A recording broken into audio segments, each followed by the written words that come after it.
Hello, everyone. So, welcome. That's the turning Greece into a hub in the Southeastern Europe, an energy hub panel. And thank you very much for being here with us. We really appreciate that. I'm actually Orestis Omran. I'm a DLA Piper partner, and I happen also to be the head of the firm's Greece country group, working on a number of energy deals in Greece and the broader region recently. We'll basically have the pleasure to chair this panel today. We're going to be speaking about a number of interesting energy topics internationally and at a national level in Greece. Obviously, energy is a very hot topic. I'm going to actually ask my panelists here to introduce themselves, and then we can start having a more substantive conversation on the energy market in Greece and internationally. So please, Loukia. Wonderful. So good morning, everyone. My name is Loukia Tzekaki. Thank you very much for the invitation. I work for Procter & Gamble for the last 25 years now. I'm based in Geneva, which is our central hub for Europe. And I work in corporate communications and sustainability for the European region. Thank you very much, Loukia. Tasso? Good morning, everyone. My name is Anastasios Christakis. I'm the Manager Director of Claritas Investments. It's an investment company in energy. We have investments in Greece and across other European countries. So my interest is vested because we already have an operation and office also in the country. Thank you very much, Tasso. I mean, energy has been a very, very hot topic recently, obviously because of the Ukraine crisis. We've seen energy prices soaring across the globe, particularly in the EU, and we've seen a sort of coordinated effort of the EU to try to tackle those soaring energy prices. There is this sort of Repower EU project which aims briefly at, of course, using more renewables across the EU on the one hand, on the other hand, encouraging EU member states to introduce policies for hydrogen, for renewable sources, etc., etc. We've seen an encouragement for energy savings, which is also very, very important. And I'm wondering, looking at Loukia, where do you see the whole thing going internationally? Like, is the EU capable enough of, addressing the energy crisis, or do you see more initiatives needed in the relevant sector? So I was listening yesterday with a lot of interest to Ursula von der Leyen, who was saying that this is really an area where we cannot expect the solution to come from one side. So governments, the EU governments and the public sector really need to hold hands on this one. It's not an easy task ahead, absolutely. And we really welcome absolutely this point of view. And I really love the direction of the EU to stay the course towards renewables, because we know that we have a very big crisis in our hands currently, but at the same time, and it would potentially cost us much more as a region to move to renewables, but we need to stay the course there. So from our side, we really welcome this approach. The number one thing, obviously, for all of us in the corporate world is to reduce our emissions, and we're very focused on that. But absolutely one single thing to do for our own emissions, the scope 1 and 2, is move to renewables. And currently, what we see is there's a great progress in the region, but we need to do more. We need to do more in big projects on renewables that we from the corporate world can, partner with public and private investment and scale. So a good example is we've just last September. I mean, we purchased renewable electricity from for our manufacturing across the whole of the region at 100% now. But the question is for me, how do we help the EU to move to additionality? So in last September, we announced our partnership with EDB Renewables to actually enter a 15-year long-term virtual power purchase agreement contract where they should be ready, hopefully towards the end of next year, 2 new energy farms, 1 wind, 1 solar. And I believe this is where we're going. Corporates, hand in hand with governments, hand in hand with privates, moving to renewables. That's extremely important indeed. Cooperation between the private and the public sector is also, in my opinion, the most reasonable way forward given the extent of the crisis, the size of that crisis. Tasso, the question for you maybe, I was reading the other day, again within the context of the Repower EU project, that the European Commission actually aims at increasing the generation from PV projects by 2025 at a scale of 320 gigawatts, which is almost double than what is available right now. And the very optimistic ultimate goal is to have 600 gigawatts by 2030. I'm wondering, I mean, since Claritas is obviously very active across the EU in a number of relevant, of similar projects, do you think that this is realistic? And if not, trying to preempt your answer, what do you think needs to be done to indeed encourage those projects, like building more projects and actually getting closer to those targets? Yeah, as any governmental organization, the same with the EU, they take the top to bottom approach. All they can do is to come up with a policy, and support, like funds. Unfortunately, the private sector has to implement that and do the bottom-up approach. There are structural challenges to reach these capacities they're talking about. And if we take, for example, Greece, I mean, from as far as I remember, the feedback from around the world is a small country, right? And that's the kind of notion people have. And also, is not Spain to be flat and build as much PV as possible, or as much as you can. And also, we are not the Nordics to have these great wind channels and have this sea that we can build offshore wind farms. So also other countries have the same problem. Like Italy, for instance, is the territorial, and there are two things. One is land, the other one is the grid. If we solve these problems, we can't solve the land problem because there's so much availability for appropriate wind and solar.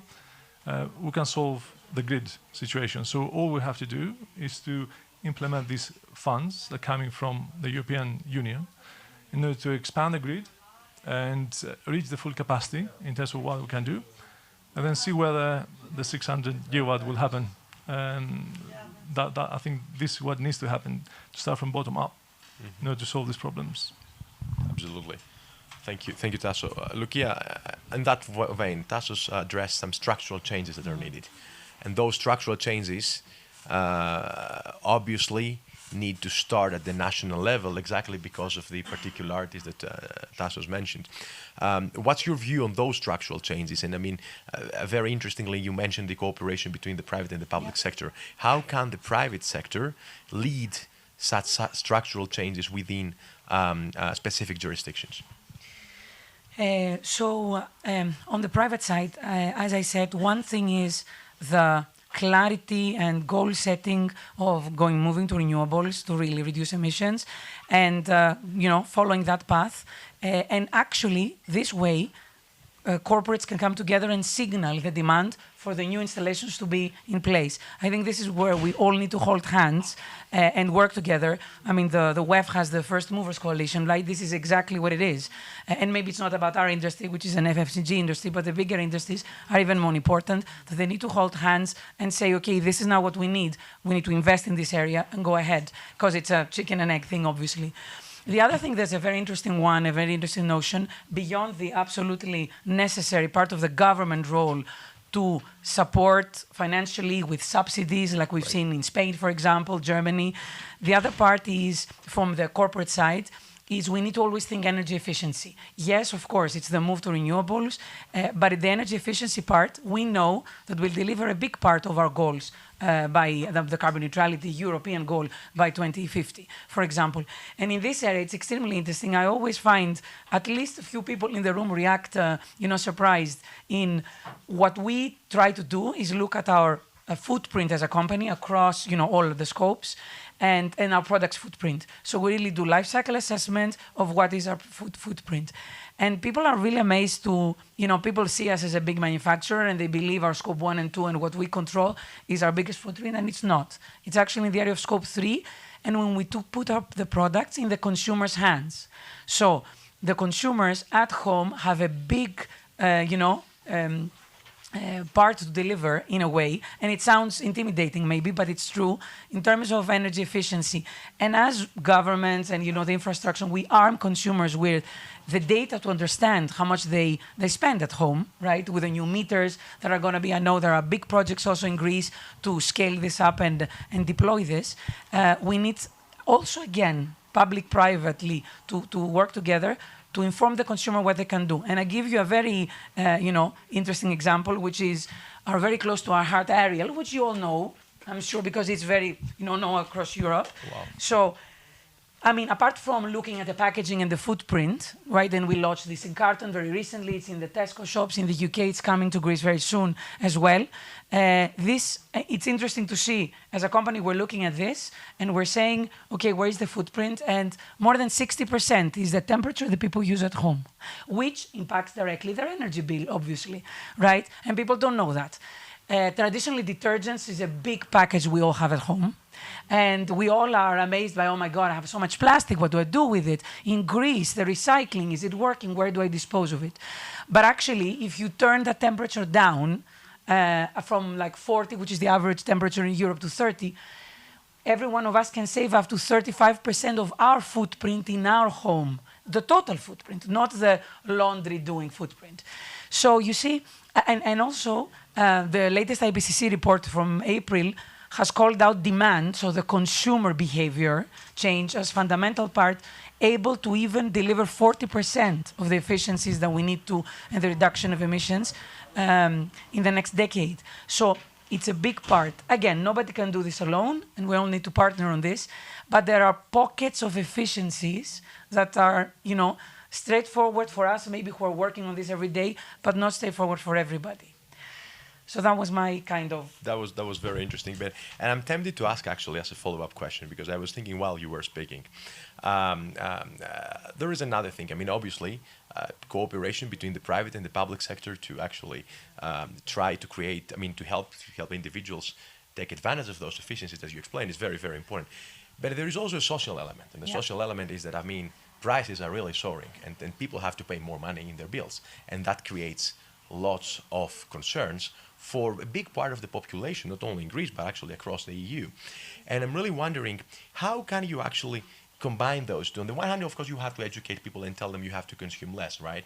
But on the other hand, you have actually to convince them that this is a global situation that has actually led in them having to pay more, therefore having a different level of life, like an inferior level of life, probably. So I'm wondering, again, in the vein of the private sector, how can the private sector contribute to that? How can the private sector, acquire that social role together with the governments and try to actually help developing those policies that will help them have individuals be less concerned? So that's a great question, and it is not an easy task, obviously. And I think the first thing that I need to say is we'll all look at this energy transition and what we need to do in the area of energy, that it needs to come in a just way, in a kind of, as much as we can, an equal way for everybody, right? So on our side, when we talk to consumers, what we hear is that they want from corporates and from FMCGs like us to, as much as possible, take on over all the burden of, having energy efficient, but also, financially efficient products that could enable them to do their part. For everybody would be the same, right? Without them having to change anything. So habit change at home is a big issue. And yes, I'm talking now about educating all of us to, do simple things like turning the temperature down or skip the pre-rings where you do your dishwashing.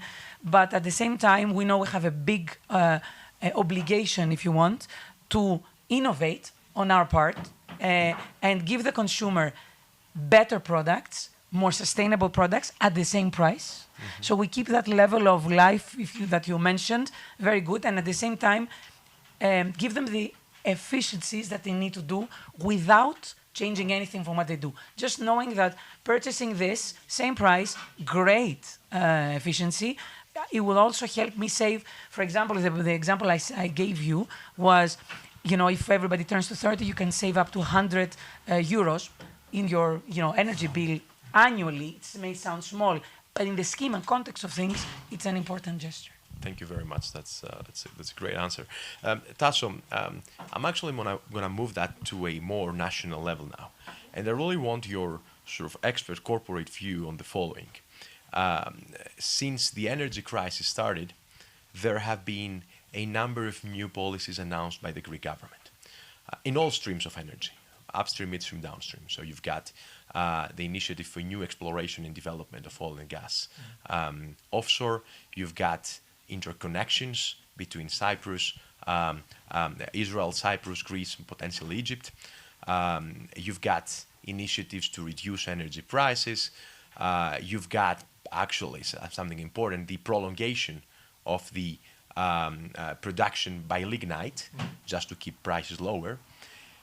You've got storage initiatives, you've got the LNG initiatives, a number of things, offshore wind, new legal framework. In your opinion, if you had to say, listen, in Greece right now, based on how the energy market looks like, these are, let's say, the three more important things that the government needs to focus on. Which would those be? That's a big subject, isn't it? I mean, the answer is, this kind of problem is not algebra, is calculus. Right. So there are many kind of aspects into it, right? So the Greek government, like any government around the world, at the moment they're trying, is a bit of a, not trying and error, but they're trying the best to second guess what the country needs. Because the energy market, the power market is so volatile, and because it's driven by geopolitical events, that you can't have a fixed policy. You have to change it. Look what happened with renewables and the retrospective cut of the subsidies. Now, especially for the Greek government, or what's happening in Greece, the issue we have is the grid. That's the first and probably the top of the agenda should be. Having personal experience dealing with the grid operator, I feel sympathy for them because there are 5 people to process hundreds of applications from administrative perspective. Plus, for so many years, the country had quite conventional means of energy, like CCGTs or oil and gas plants. So when we came to renewables, they had 1 megawatts, 2 megawatts, 10 megawatts, that's it. Now the game is changing quite significantly. Merete receives applications for 100 megawatts, 500 megawatts. They are panicking, of course, and say, well, what's going to happen to the grid? We're going to have blackouts if we have all these renewables coming in. So the other part of the equation they have to solve is how can you normalize this advent of renewables into the system with storage, which again is not an easy calculation. I mean, from my experience in the UK investing in storage, the UK went through hell actually to reach the level they are now, and they had a lot of blackouts until they normalized the grid. So if I try to prioritize, I would say first of all is the grid. What is your 5-year, 6-year plan in order to develop the grid network in order to accommodate the new capacity that comes in? And alongside with that is to have these peaks and troughs, or actually the two tail ends of when early in the morning when the sun rises and we have renewables coming in, or when the wind blows more, to normalize the curve a bit with storage. So at the moment, the legislation they are going through the parliament for storage is on the right direction.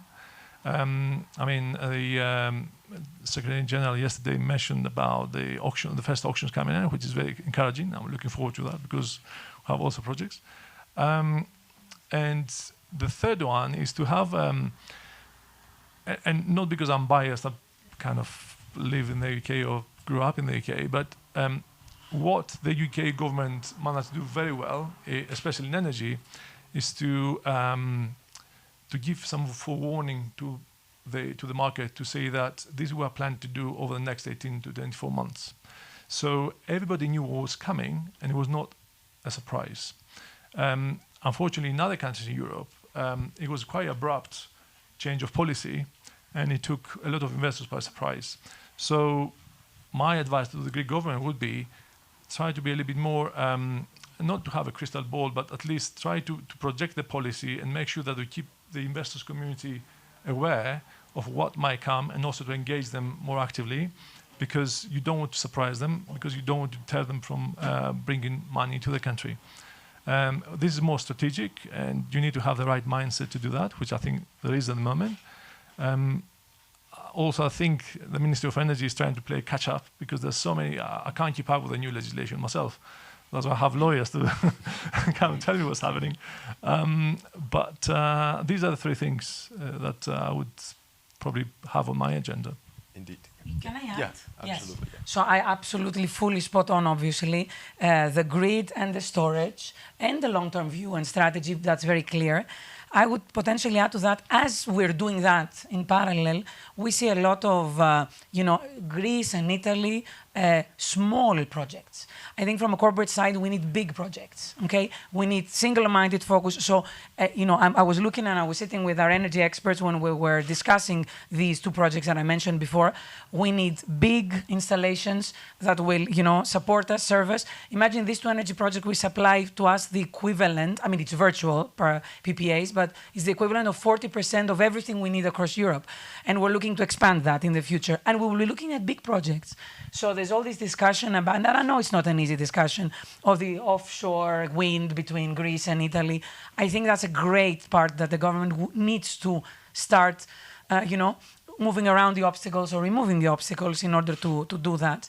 And the other thing that we've seen clearly doing our virtual PPAs is that it's a lengthy, difficult process for our partner, for us, to get to it's very complicated, and what the governments could do is to help make it simpler. The legal part, the regulatory part. How can we enable more, if you want, all of us to invest in this area in big projects by not making it difficult? And the last point that I will say is, as we all, are moving to renewables and get more and more experience of how to do that, let's share with each other.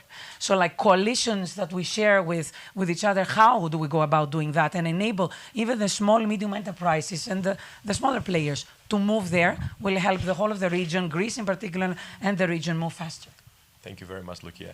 I am tempted there are a few very interesting topics that you actually both just mentioned, but commenting on what Tasso said, I'm tempted to mention my immediate recollection when you said there were 4 people trying to deal with so complicated matters. Back in 2013, when I started dealing with energy matters as an attorney in Greece, we were submitting, it was just after the 2011 legislation had been introduced regarding hydrocarbons, et cetera, so we were representing a few US companies actually going and trying to basically explore and develop some gas potential fields offshore. So there were indeed 3 people who were supposed to review tens of applications on very complicated matters. And indeed, then you can't blame these guys. These guys were doing a great job, but there were only very few of them. So that's one of the things that we need to look at and see how we can actually staff the administration in the right way so that the private sector benefits from that. A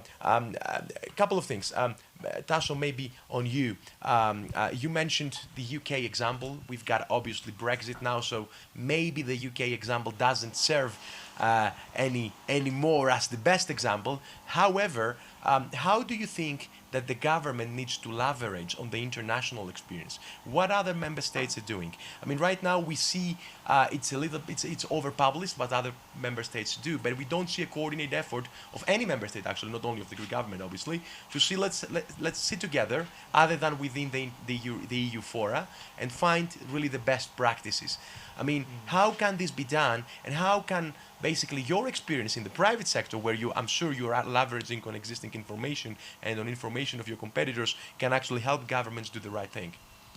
Yeah, every energy aspect in every country is different. So you can't have it's difficult to say the way we've done deals in Spain or projects in Spain, we do it in Greece or in Italy, because the authorization process is different, and there's a reason for that. Of course, the only thing that the countries can share amongst them is the bottleneck, how to avoid bottlenecks. And for instance, if we're talking about renewables in Greece, anyone without any threshold can submit applications to the regulatory authority. this created the first bottleneck. So in order to alleviate this bottleneck, they didn't turn to Spain and say, well, how do you deal with that? They decided all of a sudden to introduce a 35,000 per megawatt kind of fee. And it was a bit of a surprise to some people. So what they can share is the question they should ask, say, right, we have a bottleneck at this part of the process. How did you solve it? Right? Not to copy and paste, but at least to get some ideas. And that because the makeup of each country is different. So they have to, Greece has to find its own way to deal with that. And every country has its own energy problem because most of the countries are net importers, some of them are next exporters. So I think the only know-how that the countries can share is how to solve the bottlenecks. For us at the moment is the grid. Right. In other countries is the planning permission, which doesn't exist effectively in Greece. So these are the kind. It's more like a think tank rather than let's take a pencil and a paper to solve it. So addressing particularly the specific issues.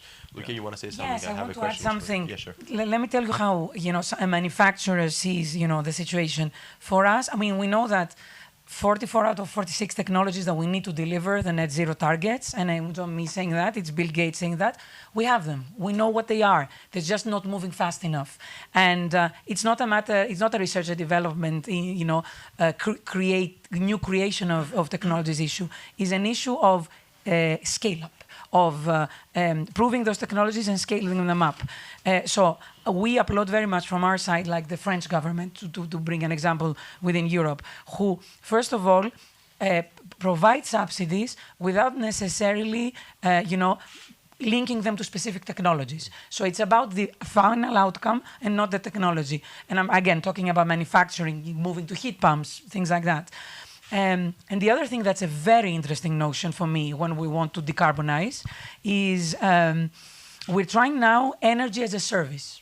So we are not taking it upon us to actually invest the capital to go to the direction of decarbonization, but we're working with experts like Engie who are taking over, we're sitting down around the table and we say, what do you need for this plant to, decarbonize?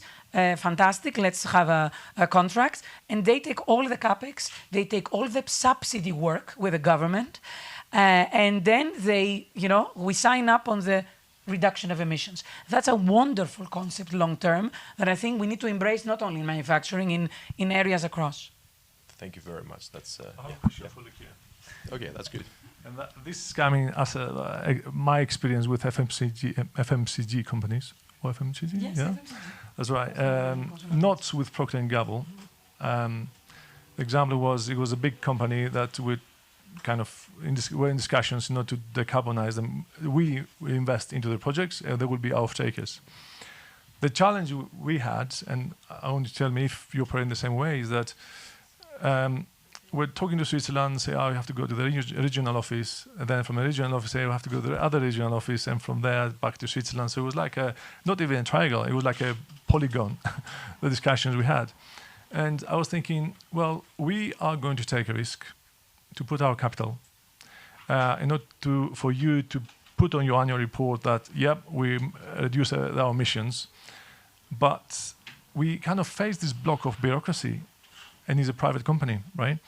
And talking about it, the heavy industries, from the studies that happen in the EU, they are the 40% of the emitters of CO2, right? We are not heavy industry, but even the light industries, as you are, is now 20%. So if the private sector operates like a public sector, the issue will not be addressed. So how do you see this kind of managed internally? And I hear you on the complexity, and we have that as well. As I said, I sit in the European headquarters of the company, and there's still a US headquarters. So I see that complexity very, very much about the independence that different entities have to deliver these kind of projects. Unfortunately, what I see internally is that all these activations and moving to renewables are linked with the company's longer-term goals to get to net zero by 2040, and they need I see a coordinated effort internally by experts, and maybe that's what's stalling things down, to make sure that each one of the activation and the projects are really leading to that direction. So maybe that's a complexity. We're trying to affront this and move fast. But honestly, my point on whoever learns in this space, let's share it with the rest and let's create like a coalition where, like a consortium where we can all talk about how can we make this simpler. We saw that, or our purchasing energy experts saw that as a clear area of improvement, very much. And we're not there yet today. And I cannot say that we as a company are the most easy structure, but I fully see your point about the complexity and not moving fast enough. But I think we'll get to a point where, we're not at a luxury stage, but it will be a necessity to move faster. So that's why my point on governments making the process simpler will enable the corporates and the privates to move faster. Right, that's very, very interesting indeed. And speaking about complexities, actually, I have a question for both of you practically, but I would start with Loukia. You mentioned PPAs, and obviously your company does a lot of those these days, and internationally, basically, that's pretty much the most mainstream structural way of actually buying and selling energy, right?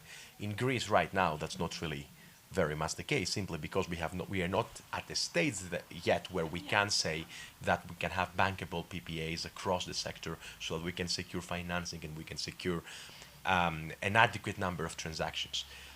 What has your experience taught you, and I want both of you actually, starting with Loukia, about PPAs internationally? What can we leverage? What can we see that is happening abroad and we can bring to the country to make sure that this very fundamental contractual tool is there to facilitate energy transactions?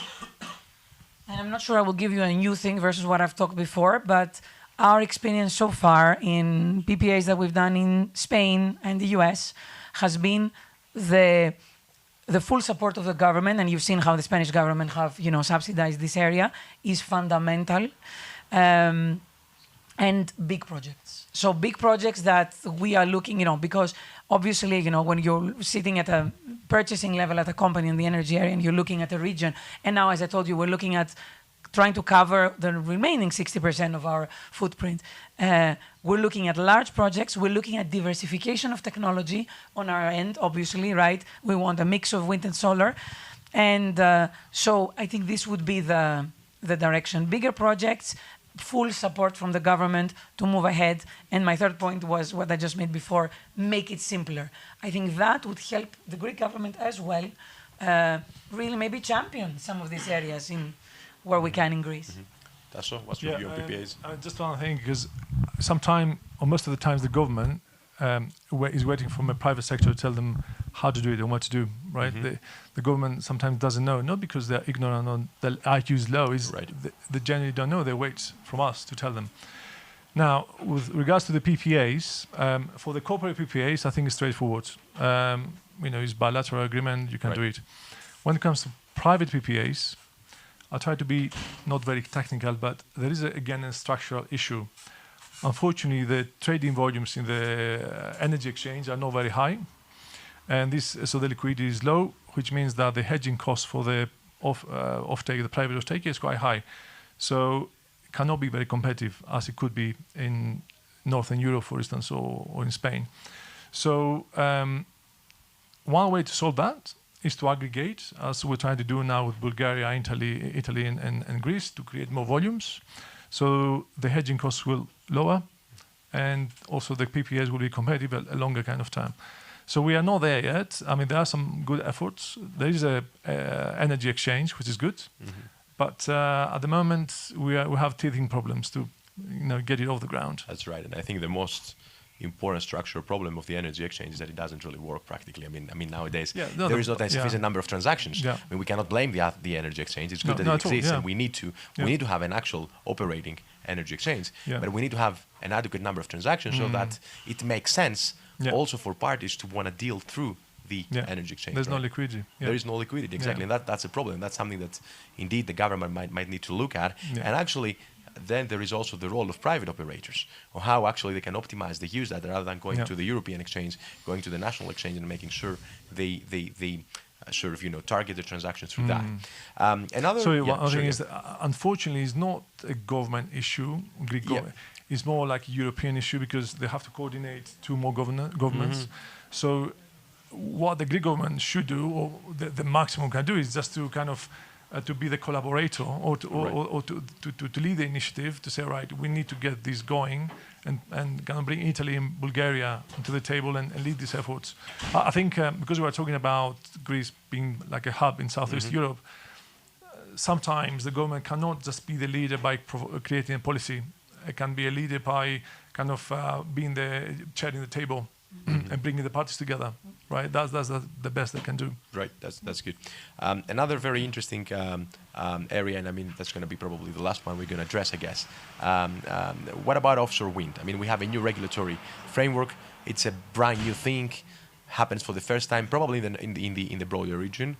There are lots of technical challenges, in my humble view, as well as legal challenges.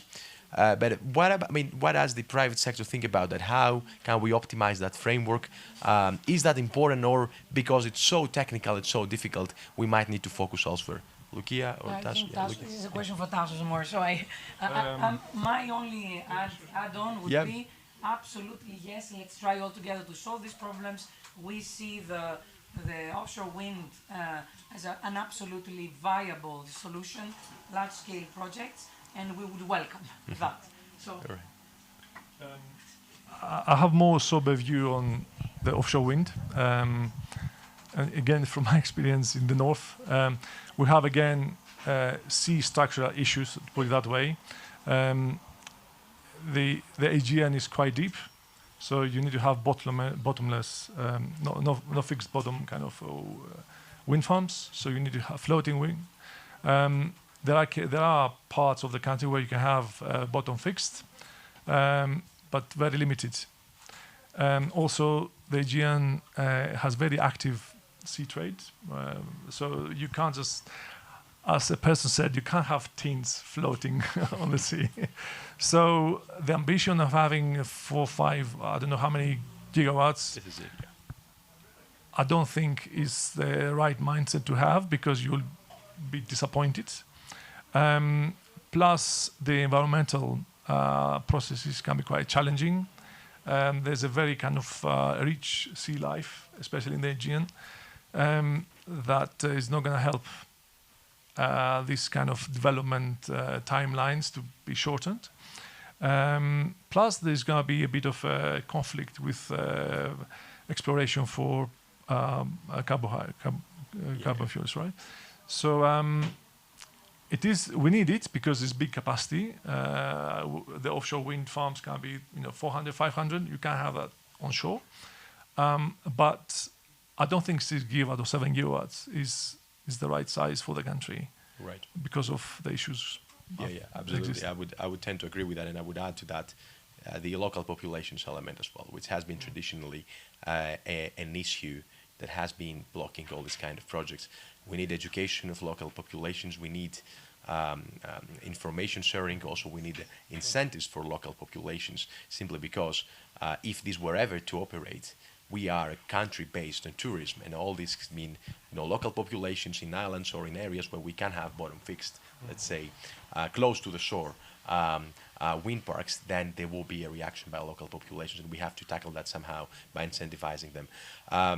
I think that was pretty much it. I would actually there are questions, and I mean I forgot about that. There should be questions. That's my bad. I apologize. Please go ahead. First of all, thank you for your interventions. My name is Dimitris Kotosioulis. I represent International Humanitarian Foundation, IHAF. I have, in fact, 3 questions. I will start by the most recent comment that you referred about blue energy, offshore wind. I completely agree with you that the Aegean, the targets that we have set is unfeasible, in our opinion. But we should explore also other ways of blue energy from the waves. It's premature, but we should think about it. As for the offshore wind and other projects that we're going to take advantage from the sea, social acceptance is also a key, and maybe we should think about including all those people in the projects from the beginning, from strategically, from planning the projects, explaining to the people, be part of it, and also have the incentives from the things. We are Greece is a community, is more attached to the community, and I think these kind of projects, when involving the society, they could work. Secondly, you mentioned that the problem in Greece is the grid. I believe also that it's the same thing. And the new trend in worldwide is this hybrid small systems having all kinds of technologies on it, like wind, solar, batteries, wherever they are. Why not go through these self-producing energy schemes? Maybe in Greece they could work. What's your opinion on that?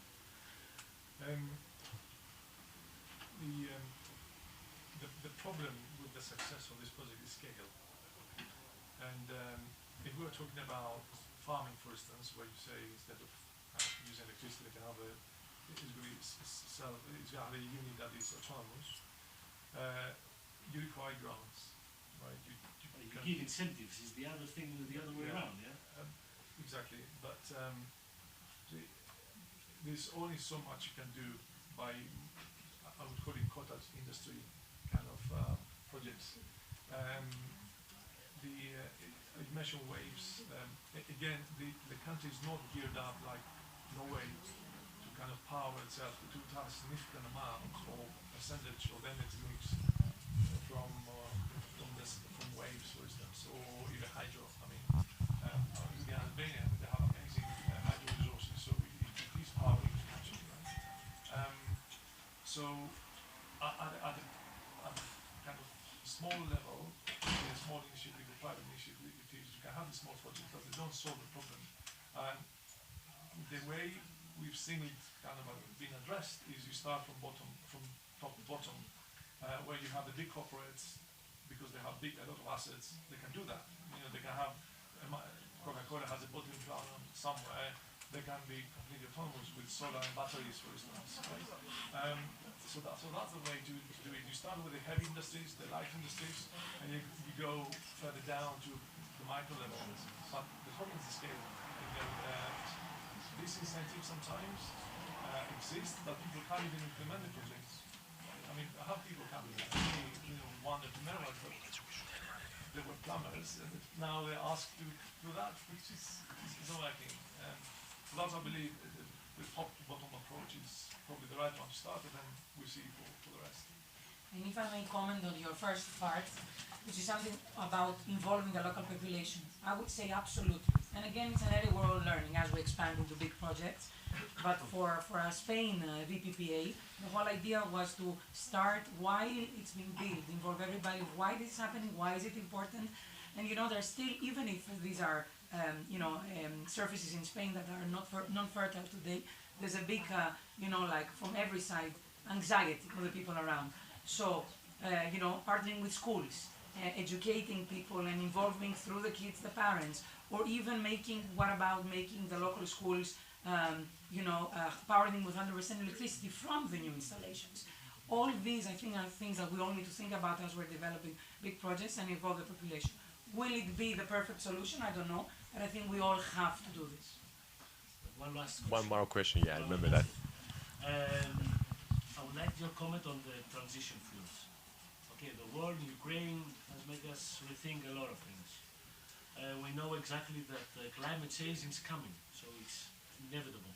So we need to work a little bit more on what we can do to avoid the results of that. Gas, transition fuel.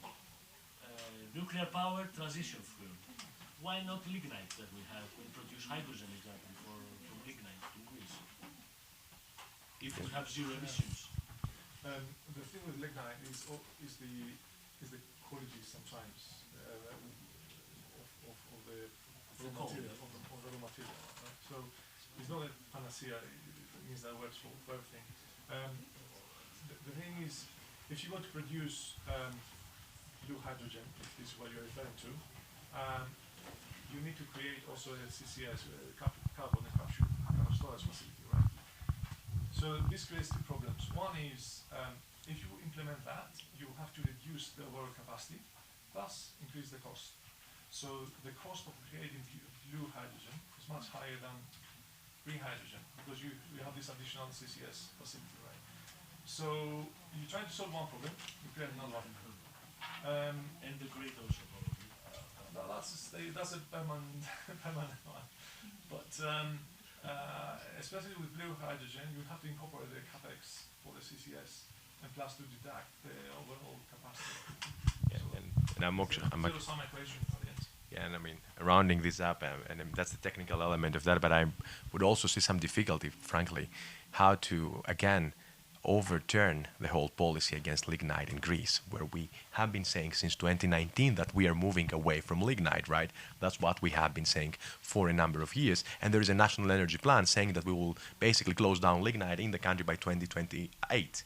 So I'm really wondering how, from a political perspective, we can go back and say, well, we have an alternative for lignite, so all these people that were supposed to go on alternative routes are now supposed to be back on lignite. So yeah, with this and that, thank you very much. Unless there are any other questions in the audience, I would like to thank you very much for being here with us. It's an endless topic. We can be speaking about it for hours and hours, but I hope that was as interesting for you as it was for me today. Thank you very much.